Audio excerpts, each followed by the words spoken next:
This episode is brought to you by TaxAct. Don't do your taxes alone. Join TaxAct's National Admin Night. Admin nights are social gatherings for getting through your to-do list. So get ready for a night of fun, finding deductions, and filing taxes with TaxAct, where you can file your federal and state return for just $49 through April 8. Let's get together and get them over with. Visit taxact.com/admin-night for details.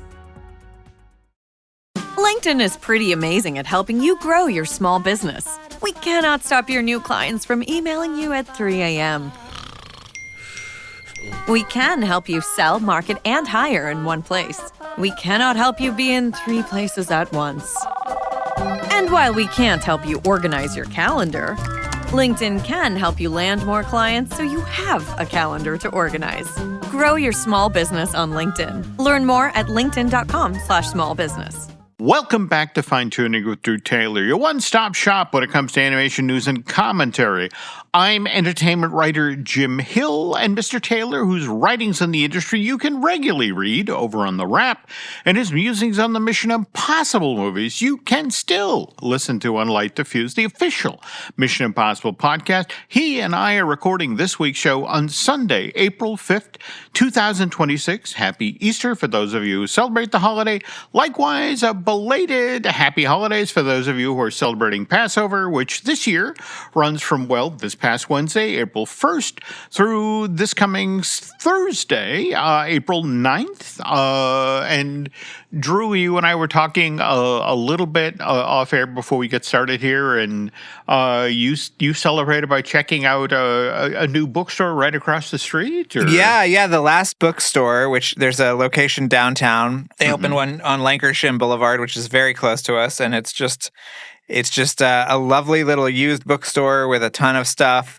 And I bought, for your information, Jim, Oliver Stone's memoir that came out a couple of years ago, and a couple of the old X-Files TV show guides, which were written by my buddy Brian Lowry, because Katie and I are going through the original show for the first time. I watched it when I was younger. She has never seen an hour of it, so she has been enthralled. It's just been a lot of fun. So, yeah. It was a great show back in the day, and by the way, that bookstore sounds dangerous to me. Yes, you need to come on out and go. We'll go back. Yeah. Okay. Well, wanted to get things started this week by talking about something animation related that happened to myself and Nancy Tuesday of last week. This would have been March 31st.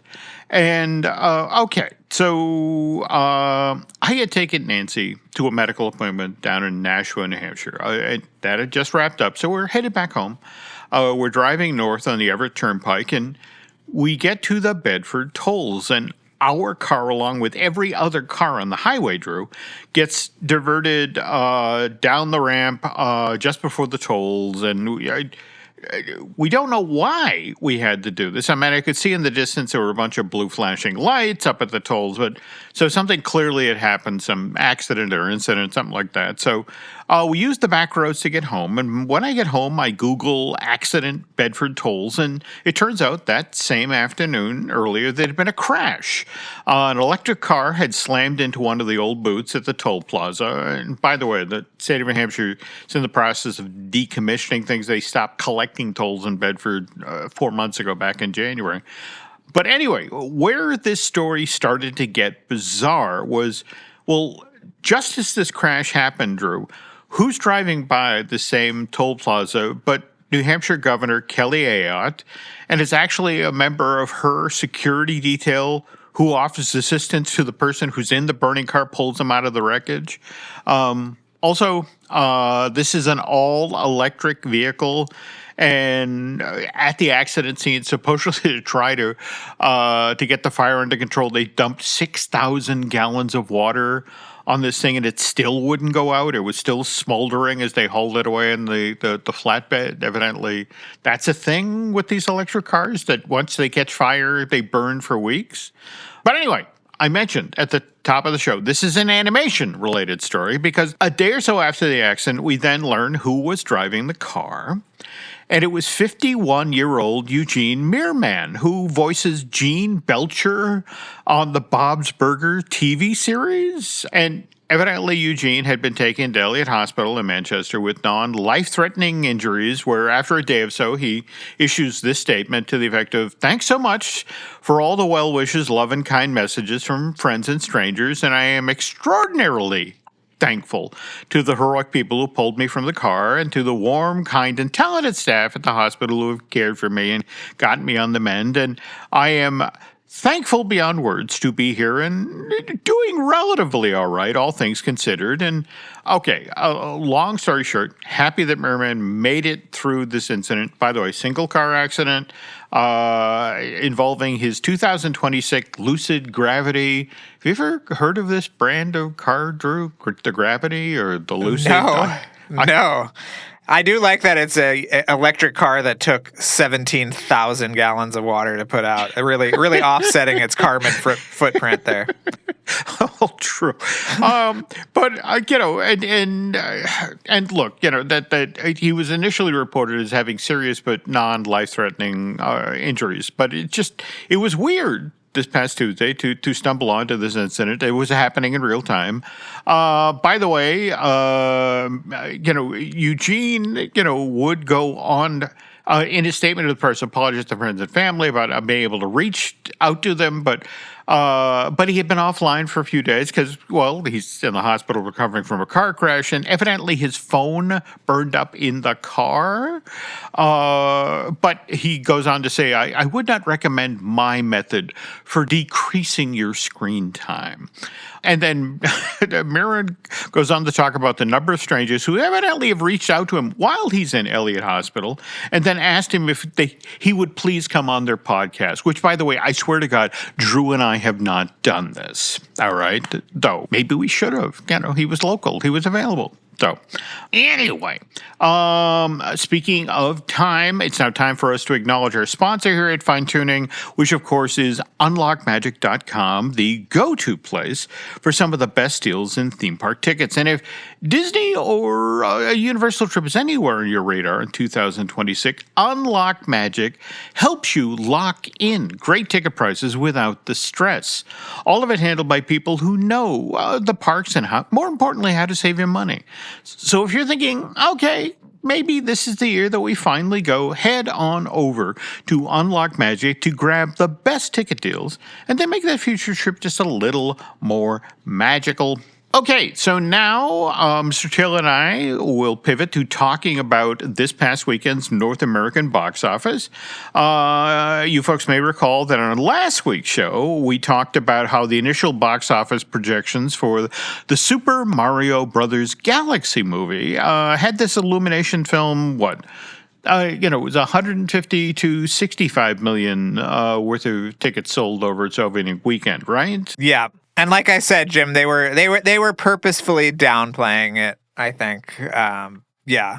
Well, and they did. They did downplay it. Yeah. Now, the number right now, what is it? It's 190. Is that? I mean, again, we're working on preliminary numbers. We'll have the hard numbers in a day or two, but that's for the 5-day opening, right? Because it opened on Wednesday, April 1st. Is that correct? Yeah. I think it was like 193. I think it was not quite what the first one did, but it is very, very close.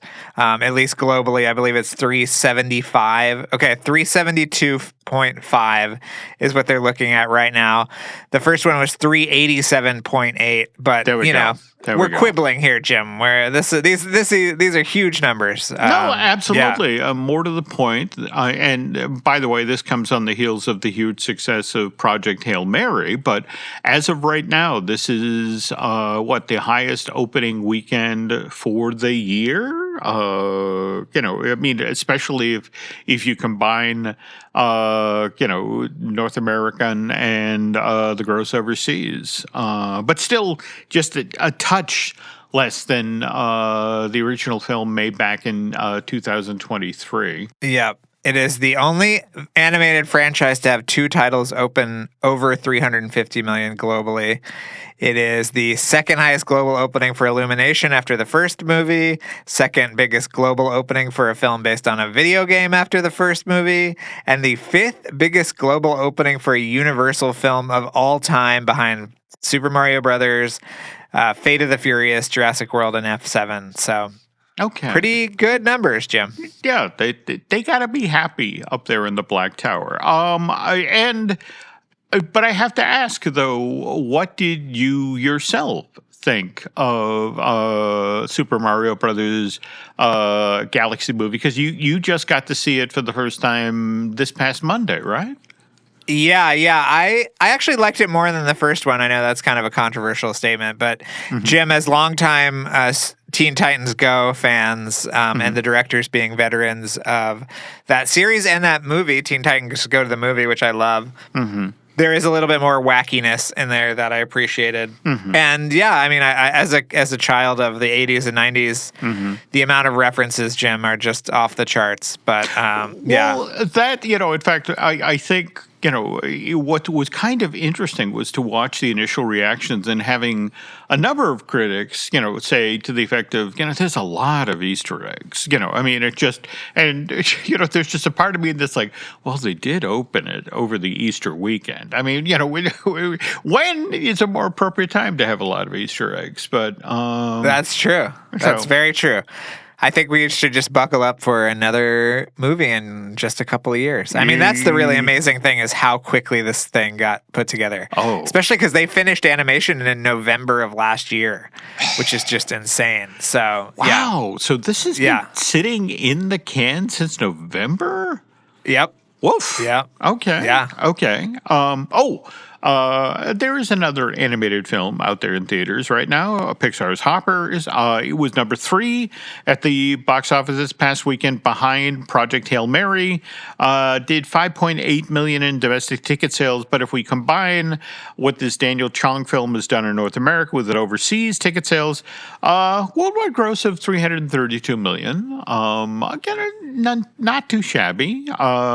On the other hand, Project Hail Mary has done 217 million worth of business stateside, an additional 203 overseas. So worldwide box office total for that 420 million in 2 weeks. Is that right? I think this is the third week. Third week. Yeah. Okay. I mean, again, just you look at the box office here and you think about what's going on in the world right now, and you got to give us points, humanity points for consistency, that during dark, scary times, we look to be entertained. The fact that, the Super Mario Brothers and Hail Mary did the business they did this past weekend says a lot.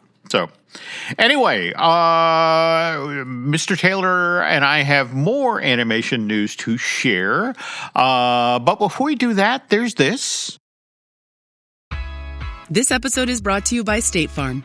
You know those friends who support your preference for podcasts over music on road trips? That's the energy State Farm brings to insurance. With over 19,000 local agents, they help you find the coverage that fits your needs, so you can spend less time worrying about insurance and more time enjoying the ride. Download the State Farm app or go online at statefarm.com. Like a good neighbor, State Farm is there. When you can't make it to your kid's game, you don't have to miss it. With Game Changer, it feels like you're there watching your kid's game live in crisp HD, following every play in real time. And replaying the moments you'll talk about later with automatic highlight reels. So even when you can't be at the game, your kid still knows you're on the sidelines cheering them on for every big moment. And Game Changer is always free to download. Live the game like never before with Game Changer. And we're back. A couple of quick things. Drew and I talked earlier this year about how hard it was to see Malcolm Pierce's Versa. That was the animated short that Disney initially put out last year. I want to say it was October of 2025. I think you talked about seeing it on the lot, and then Yeah, I hosted a Q&A with a bunch of the filmmakers from some of the animated shorts, and that was one of them, and it is wonderful. And it is. Yeah, it's finally out now, Jim. Well, Did you watch it? Yeah, it debuted on Disney Plus just this past week.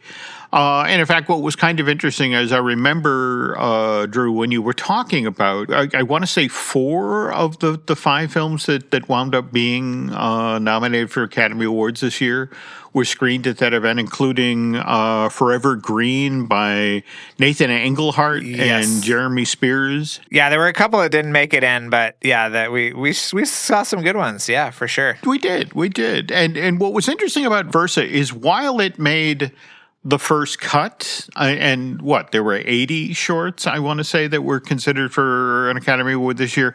It ultimately didn't make the final cut. Forever Green did. And Versa, it's 9 minutes long. It has exquisite design and artful, heartfelt animation, but what's kind of interesting is it literally starts with a title card that sort of explains that this might be tough for some people to watch because it involves sensitive content involving grief and loss. And now you really enjoyed this short, right, Drew? Or yeah, I did. I thought it was. I mean, it's beautifully animated. I love the kind of mixture of dance and storytelling. But yeah, it's a tough subject matter. But this is what the filmmaker, went through in real life. So the fact that they, everybody that made it is kind of turning a really personal tragedy into something that can be kind of universally digested is admirable, I think. Yeah. That is true. In fact, what's kind of interesting is Malcolm. He was the head of animation on Moana, and they have a little film snippet that they run ahead of this where they show, that initial scene where you meet Moana, where she's a toddler down by the edge of the beach, and he just talks about, he came back to work and figured, I will bury myself in my work and I will be fine. And it's like, and God, if he was actually working on that scene, I can't even imagine this. But no, it's a wonderful film, and I've been meaning to show it to Nancy because she is this big time lover of ice skating, and it would seem to me that a lot of the dance in this is influenced by ice dance. Oh, 100%. Yeah. Okay. It's really something else. Yeah. It's a beautiful little film. I think everybody should check it out. Now, one note though, I remember hearing last summer about how initially this was going to be put in front of Zootopia 2, and then there was a decision made in the fall just to the effect of, we can't do this. There's such a tonal shift between Versa, its subject matter, and then to go into something that's as light and as funny as Zootopia 2. So did you ever hear anything to that effect, or? Yeah, that's basically what I heard. I mean, it's sort of is in that middle ground. And I think we talked about how there were a couple of new Spark shorts that went onto Disney Plus. So this kind of feels like it's kind of like straddling that line, right, Jim, between like the Spark shorts and the more commercial theatrical shorts. But yeah, that's what you heard is exactly what I heard. Okay, as well. Okay. And you just mentioned the 2 new Spark shorts that debuted on Disney Plus last week. We have Maddie and the Test, and that's directed by Heather M. Robert Russell, and we also have Life Drawings by Larry Wu, and both of these showed up on that streaming service back on March 18th. And worth noting here that this year, 2026, is the 10th anniversary of the Shorts Circuit experimental film program at Disney Animation Studios, which in theory allows anybody who works in the Roy Disney building to pitch an idea for an animated short. And what was especially interesting about Maddie and the Test is it features the very last work that was done for Disney Studios by Mark Henn. This Disney legend, who, by the way, is legitimately a Disney legend, got inducted at the last D23 Expo back in August 2024. He retired from Disney Animation back in December of 2023, and I guess this little hand-drawn character who we see Maddie's name become, a character that is wandering around a test that is, it's kind of going south for Maddie. But yeah, he worked for Disney for 43 years. And by the way, keeping his hand in, at least when it comes to artistic efforts, if you actually Google markhenn.com, you can see what Mr. Henn does on the weekends, which is bronze sculptures. Well, actually, he's probably doing it full time now, of major figures from American history, the Wright brothers, Dwight D. Eisenhower, Stonewall Jackson, Omar Bradley. Yeah, you can see all of this stuff over there, and if you've got a few bucks in your pocket, you can get some, the genuine Mark Henn at your house. All right. Speaking of other animation-related news, earlier this week we got a trailer for the next full-length animated feature from Netflix, and this one, entitled Swapped, comes from Nathan Grano. What did you think of the trailer, Drew? I thought that the trailer was pretty good. Mm-hmm. I really I don't know how much I can say about it, but I think the movie, I would wager a guess, is much better than the trailer. And Jim is sort of bearing the lead. This is actually the next film from Skydance Animation, released by Netflix as part of that deal. So this is the follow-up to Spellbound and Luck, and the precursor to Raygun later this year. But yeah, what did you think about it, Jim? So I don't get in trouble. I liked the character design. I mean, it seems to be a pretty interesting world. And, you have to assume the folks at Skydance and Netflix are rather pleased with themselves to have, the next film that Michael B. Jordan did after winning an Academy Award. So it's like, all right, this will have a little additional heat. And I thought, the fish character, the Tracy Morgan voices look like fun. But I think what Drew said, the trailer looks generic. I'm hoping that the film is not. Right. And by the way, Nathan Grano, I want to say for the record here, I think he's done the best Disney princess film of the past 2 decades. And look, I know that Frozen 1 and Frozen 2 both made over $1 billion, and Tangled, I think topped out $580, $590. But I for my money, that's the more entertaining film. And also worth noting that Nathan, when he worked on those two things, he worked with Byron Howard, who then went on to do Zootopia 2, or Zootopia 1 and 2 for the company. So knowing that Nathan's involved in this thing makes me think, well, I really do need to go see Swapped. And you don't even have to leave your house, Jim. Think about that. You don't even have to go see Swapped. You just have to sit down on the couch and see Swapped. There we go. What's better than that? And it's early May, right? That's when it drops over on that streaming service. Yes, it'll be on May 1st, and hopefully there will be some, screenings around town. Obviously, it'll be in contention for the next year's Academy Award feature, so I'm sure that they'll make sure that's all taken care of. But I think you'll like it a lot, Jim. Okay, now toward that end, and to circle back to Versa for a moment, I was wondering, and again, you'll probably have the opportunity to see Swapped up on the big screen. And I just wonder if Versa would have played a little bit better if it had been up on a big screen. I mean, it just seemed, the art design seemed to really lean into a cosmic look. So it's like, the bigger screen, the better this would have played, right? Oh, absolutely. Yeah, it was stunning on a big screen. I'm sorry that more people didn't get to see it that way. But it's pretty amazing. Now, back to Tangled for a sec. Of course, we learned, I think we talked about this on a recent Fine Tooning, that, Catherine Hahn has been signed to play Mother Gothel in the live action version of Tangled, which I guess begins production later this year, and then 2027, 2028. And what's interesting is that it's going to be directed by Michael Gracie, who directed The Greatest Showman, and of course that's the live action movie musical about the life of P.T. Barnum that Hugh Jackman starred in back in December of 2017. What's kind of interesting is The Greatest Show, which again was originally released by 20th Century Fox, did $500 million worth of ticket sales worldwide.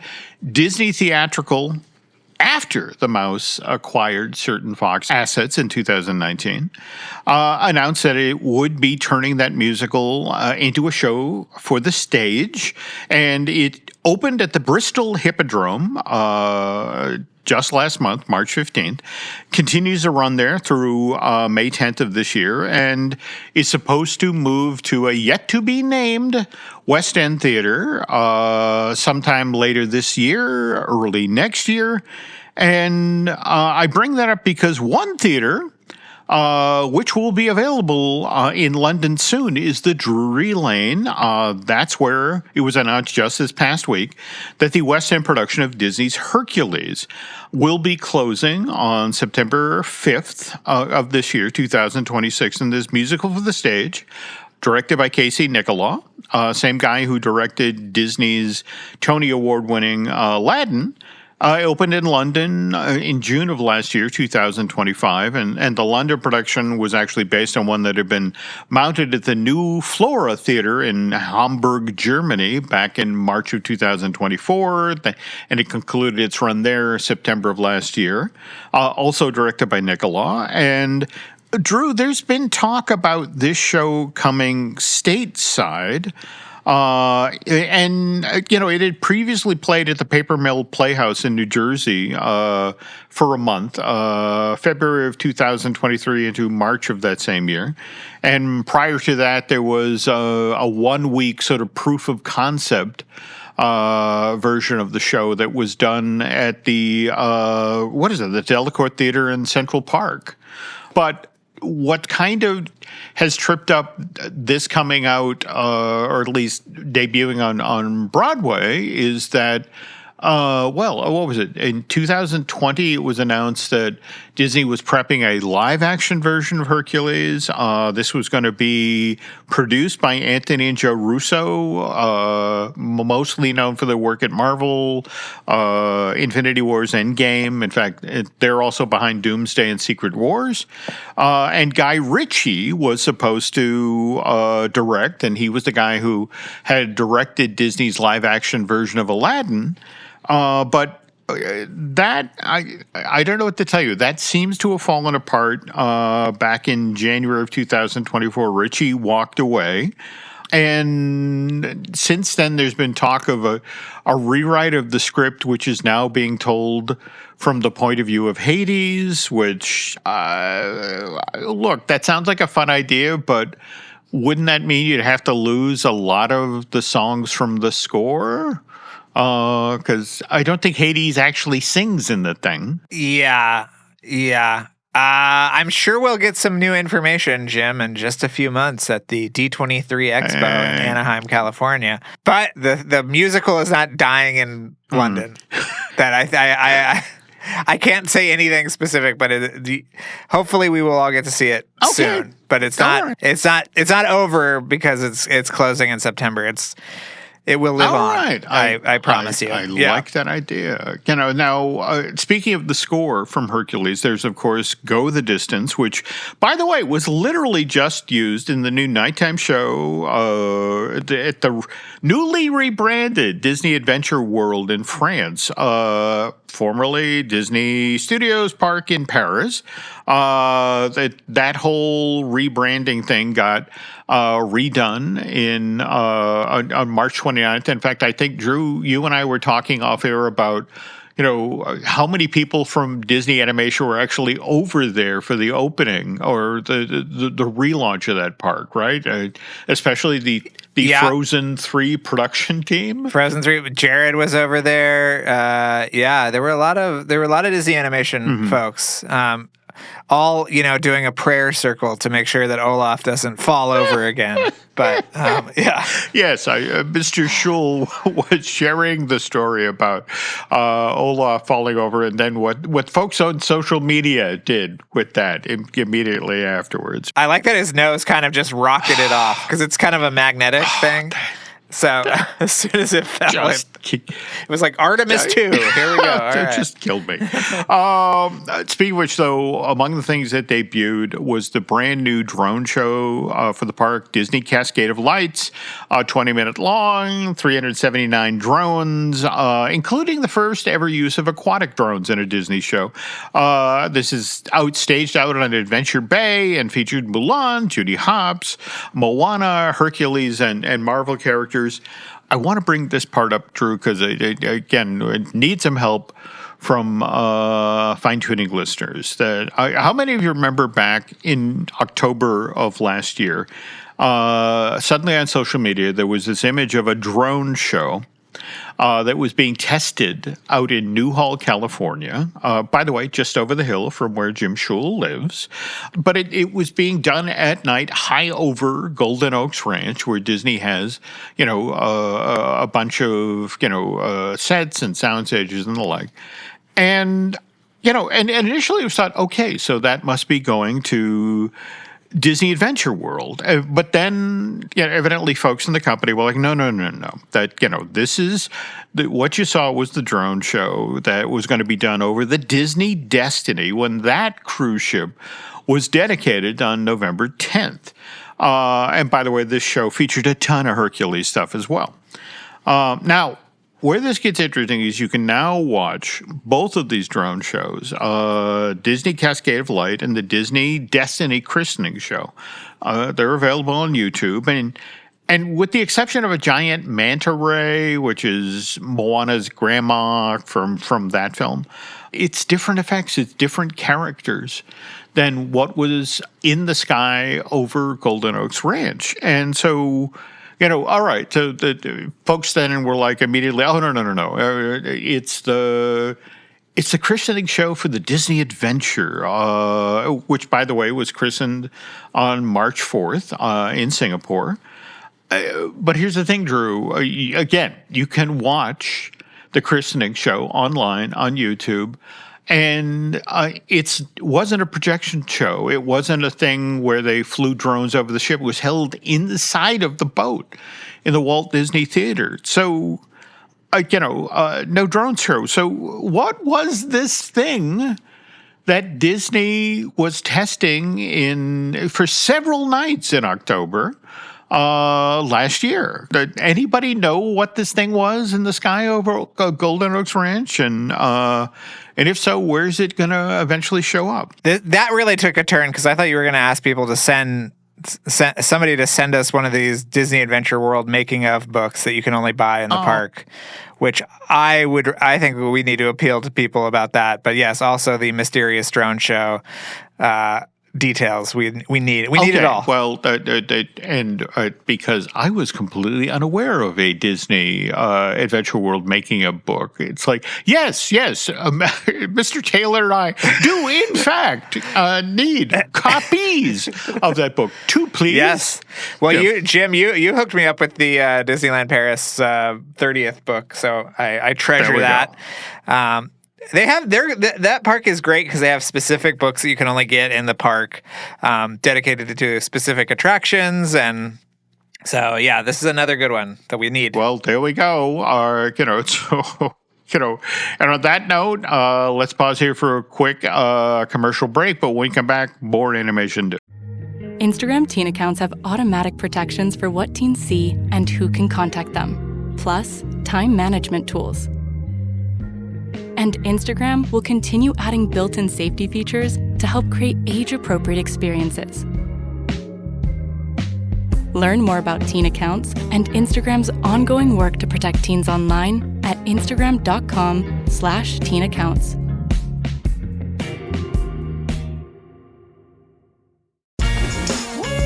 Refreshing wild cherry cola meets smooth cream.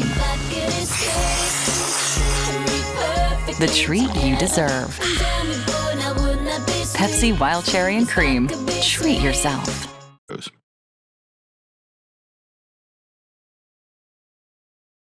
And we're back. Okay, earlier in today's podcast, we were talking about how Casey Nicholaw had directed the stage version of Aladdin, which, by the way, first opened on Broadway, March 20th, 2014. So it just celebrated its 12th anniversary. And what's interesting is that when you're a show that's run on Broadway this long, there is pressure to develop new revenue streams. And I don't know if you saw this, Drew, but evidently Disney Weddings has gotten in bed with the folks at the New Amsterdam for an Aladdin on Broadway proposal package. Have you heard about this? Oh, my God. No. How much does this set you back? That's what I want to know. All right. Let's start with that precise piece of language, because that's the thing that they say this package starts at $2,400, and it includes tickets to the show. You have a tour of the New Amsterdam afterwards. And by the way, I want to stress that the New Amsterdam is definitely worth touring. I mean, it just, if the history, Flo Ziegfeld, and the beautiful job Disney did restoring it. Absolutely. If you ever get the opportunity to visit the New Amsterdam and take a tour, do so. I just don't know if it's worth $2,400. And do you know who led that? Yes. Well, do you know who led that restoration project? I didn't realize this, that it was Robert A.M. Stern, who we just lost a couple of months ago. I had no idea until somebody, a friend of ours, told me about that, and I was like, "Oh my God, that makes so much sense." I think he was on the board at that point too of the company, and really, what an amazing guy. Anyway, sorry, Jim. Continue. This is your breakdown. And then it's so, and the idea is that whoever you're proposing to doesn't know that you're going to propose until you get center stage on, at the New Amsterdam, and then you fall to one knee, and a professional Disney photographer is there, and then the professional Disney photographer, hustles you outside. So, if you hope they said yes, that the marquee is then changed to, announce that, she said yes, and, all of that. But on the other hand, if you just want your name on the marquee, there is a lower, birthday celebration package for you and 10 friends. But again, this is all about finding new ways to make money off of something that's been around for a while. And toward that end, Drew, let's talk about what you did just this past week, where you went out and got yourself an adult meal at McDonald's, the one that was themed around K-pop Demon Hunters, right? Yeah, I mean, Jim, listen, first day there, I was at McDonald's to get this special meal, and yeah, I had the lunch one, so I did not have the Saja Boys breakfast sandwich. I had the chicken nuggets with the different sauces, and then there was a spice pack for the French fries, and yeah, it was an experience. Let me tell you, I was way more into the hunter sauce than the demon sauce. The demon sauce was a little weird looking color-wise and also texture-wise. It was a bit odd, but and then they had the Ramyeon McShaker fries. So you put the seasoning in a bag and shook your fries up, which was really cool. And I had a great time walking down there. I brought the dog, Jim.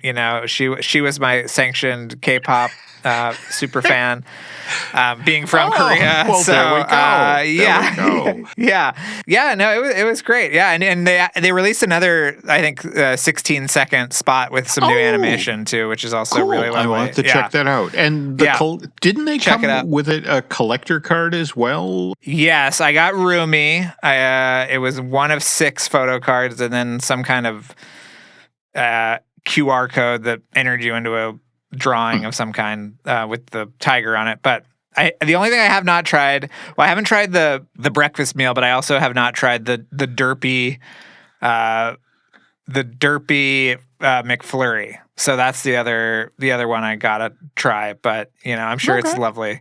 But yeah, I recommend it. So get it while supplies last. It's at your local McDonald's now, and it's just so cool because this is the first animated Netflix thing that has ever had a McDonald's tie-in to that degree. So pretty exciting stuff. And speaking of exciting stuff, we were talking last year about Boop the Musical, which opened at the Broadhurst Theater. In fact, 1 year ago today, April 5th, 2025, sadly closed July 17th of that same year. But there's a North American tour of the show launching later this year. In fact, it starts in Rochester on October 3rd and continues around the country through August of 2027. They're going to make stops in LA, Las Vegas, Orlando, Atlanta. It's going to be down in Hartford in November. Nancy and I will try to get down there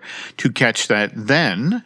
But now pivoting to, and I want to give credit where credit is due here, it was Jamie Lang over at Cartoon Brew that kind of broke this story, which deals with the Super Mario Brothers Super Show, which began airing on MeTV Toons back last week on March 30th, and it was within days that fans of the original show from the 80s, the 90s, is that when it debuted? I think it was, 1989. Yeah.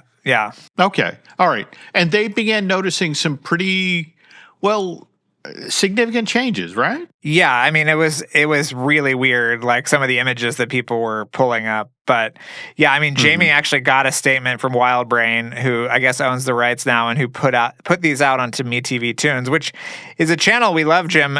Jerry Beck, I think, is very involved in MeTV Toons. Absolutely. Mm-hmm. So yeah, and they explained it, kind of, but yeah. I mean, what did you think of their response? Well, again, what they said is that from time to time, as new technology emerges, we look to upgrade the viewing experience for the classic content in our library, especially with series that are showing their age. And this included exploring ways to enhance our library through human-led AI-assisted processes that increased resolution, improved color quality, and made other adjustments to upscale the overall presentation. And that's not how fans of the show viewed this, right? Yeah, it was bad. Yeah, it looks terrible. Did you see it? I mean, it was like ridiculous how they messed with it. And yeah, I don't really buy the explanation. Yeah. I mean, look, you've been covering, the entertainment industry for years. And so that, for example, there have been controversial film restorations where, I mean, I've seen people, legitimately lose their minds over changes in film grain or, a color correction. But this is different, right? This is literally going into... And let's also be honest here, that this was not necessarily top quality animation to begin with, right? Yeah, I mean, it wasn't great animation, but what the AI thing did was really awful. I mean, it totally changed character models.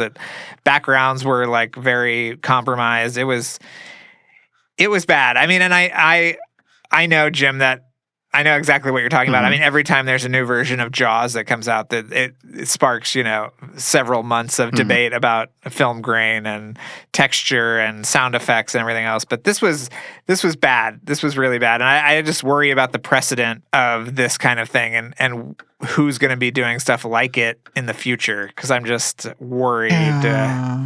It's not going to stop with this, Jim. You know what I mean? It's like there's going to be other shit coming our way so.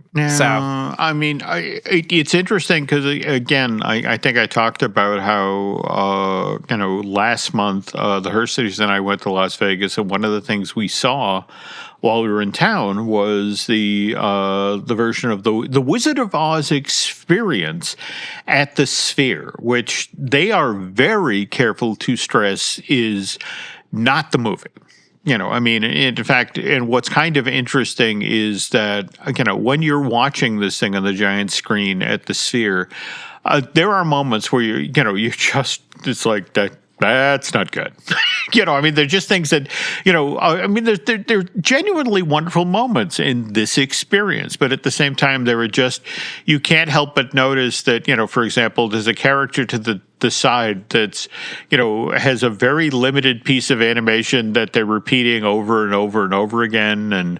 Or the characters that weren't previously on screen are now on screen with expressions that don't look like a human being. How much of this do you think is that we're in the early days of the technology? Well, what's funny about the Wizard of Oz thing, I heard that they had wanted to use AI more and they couldn't figure out how to use it properly, and that actual VFX studios had to come in and help. Which is very interesting. But yeah, I mean, I'm just so I'm so against this whole thing, top to bottom. And I hope that it kind of is smothered in the crib before it gets any worse. There are obviously very interesting applications in terms of dubbing and stuff. I don't know if you've seen any of that, Jim, where foreign movies will be kind of translated to American or English language just by manipulation of mouths. I've also heard about it being used to degrade a potential R rating to something like a PG-13. But it seems to be really egregious on something that is animated, because we know what real life animation looks like and what the artistry that goes into these things. So yeah, when they screw around with something that, especially something that is 40 years old that people remember from their childhoods, it does not seem wise. But I'm glad that you were weirded out by the Wizard of Oz as much as I feel like I would probably be as well. Yeah, I mean, it still had some lovely moments, but at the same time, I've argued to friends that only people who grew up, whose introduction to the Wizard of Oz was not in a theater in '39, but rather, someone like myself who grew up watching it at a 10-inch screen in black and white, we didn't see it the way it was originally intended initially either. But anyway, you just mentioned, visual effects houses, and I wanted to mention a project that a friend of the show, Josh Gad, has been working on. That wrapped production recently, and we now know when it's coming out to theaters. And that is Spaceballs 2, coming from Amazon, MGM, and I want to say that's April 23rd of next year, right? 2027? Yeah, this came out like Friday afternoon. This news leaked, but I'm super excited. He's been working on it for what seems like 100 years, so it'll be nice that it finally comes out. There we go. On the other hand, when he hasn't been working on Spaceballs 2, Mr. Gad has been making regular trips to the Disney theme parks to do stuff for the parks blog. And previously, they've had him as a Jungle Cruise skipper and a conductor on the Disneyland train, and he was even a ghost host at the Haunted Mansion. Did you see this one where he effectively hijacked one of the Storybook Canal Boat ride boats? Yeah, I thought that was pretty great. It was really funny. It's very self-deprecating in the best possible way, and I thought it was really fun. I don't know how did you love it?